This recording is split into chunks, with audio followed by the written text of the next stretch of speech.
네, 중국의 코로나19 신규 확진자는 갑자기 그 숫자가 확 줄었습니다. 네, 어제 집계 방법을 바꿨기 때문이라는 분석인데 이 사망자 수는 여전히 하루 100명 이상 발생하고 있습니다. 중국 베이징 연결해서 자세한 내용 알아보겠습니다. 강성웅 특파원. 네, 베이징입니다. 네, 자, 중국에서는 확진자가 매일 거의 2,000명 가까이 증가했었는데 어제는 많이 감소했다고요. 그렇습니다. 중국 보건당국은 가장 상황이 심각한 후베이성에서 어제 하루 확진자가 349명 증가하는 데 그쳤다고 밝혔습니다. 하루 전까지만 해도 후베이성의 신규 확진자는 1,700명 정도였는데 갑자기 4분의 1 이하로 뚝 떨어진 겁니다.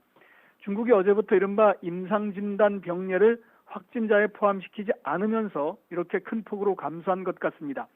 후베이 이외 지역은 이제 하루 확진자 발생 수가 45명으로 떨어져서 어제 중국 전체의 신규 확진자 수는 394명에 그쳤고 누적 확진자도 7만 4천 명대에서 그대로 유지가 됐습니다. 그러나 사망자 수는 어제도 후베이성에서만 108명이 나오면서 모두 중국 전체에서 114명이 늘어서 누적 사망자는 2,118명으로 증가했습니다. 네, 중국이 지금 확진자 판정 방식을 어제부터 또 바꿨는데 혹시 어떤 이유가 있습니까? 중국의 공식 설명은 진단 방법이 많이 개선됐기 때문이라는 겁니다. 그러니까 실험실 검사, 핵산 검사 이런 것만으로도 이제 정확한 진단이 가능하다는 겁니다. 중국 위생건강위원회는 앞서 지난 10일에는 그러나 핵산 검사가 부족하다면서 양성이 나왔더라도 CT 촬영 영상 같은 임상 진단을 근거로도 확진 판정을 하겠다 이렇게 밝혔습니다. 그런데 이 방식을 도입 일주일 만에 어제부터 갑자기 적용하지 않겠다고 뒤집은 겁니다. 이 석연찮은 이유로 확진 판정 방식을 다시 바꾸면서 통계의 혼란은 가중되고 있습니다. 고무줄 통계, 널뛰기 통계라는 지적이 나오고 있습니다. 지난주에는 하루에 확진자가 갑자기 15,000여 명으로 9배가 폭증을 했었는데 어제는 후베이성의 확진자를 기준으로 할 때 반대로 4분의 1 이하로 뚝 떨어졌습니다. 더구나 후베이성 보건당국은 후베이성 안에서 우한시에서는 신규 확진자가 늘었지만 인근의 황강, 텐런시 이런 곳에서는 신규 확진자가 줄었다는 통계를 내놨습니다. 신규 확진자라는 개념이 새로 환자가 생겼다는 뜻인데 이 숫자가 0 이하로 떨어졌다는 발표는 선뜻 이해가 되지 않습니다. 하지만 이에 대해서 아직 자세한 설명을 하지 않고 있어서 중국 통계에 대한 불신은 계속 커지고 있습니다. 예, 중국 통계로만 보면 우한시와 후베이성 상황도 좀 나아지는 것 같긴 한데 실제는 어떻습니까? 네, 호전되는 신호가 나오고는 있지만 역시 통계가 흔들려서 정확히 판단하기는 쉽지 않은 상황입니다.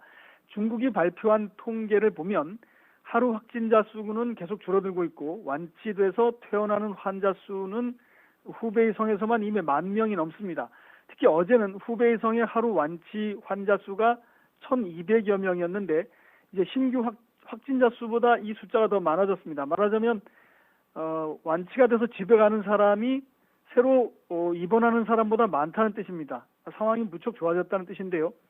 하지만 현장에서 지휘를 하고 있는 이 순춘난 부총리는 이렇게 말했습니다. 상황이 조금 나아지고는 있다. 그러나 아직 여전히 암울하다. 이렇게 말했다는 겁니다. 아직도 후베이에서 하루에 100명 이상씩 사망자가 발생하는 것을 염두에 두고 한 말 같습니다. 순 부총리는 따라서 경증 환자가 중증으로 발전하는 것을 막기 위해서 조기에 치료를 하는 것이 무엇보다 중요하다. 이렇게 강조를 했다는 것이 신화통신 보도입니다.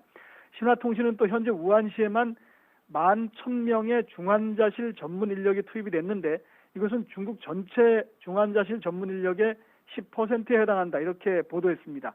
또 우한시에는 군 의료진을 포함해서 현재 3만 명의 외부 의료진이 들어가 있다. 이렇게 전하기도 했습니다.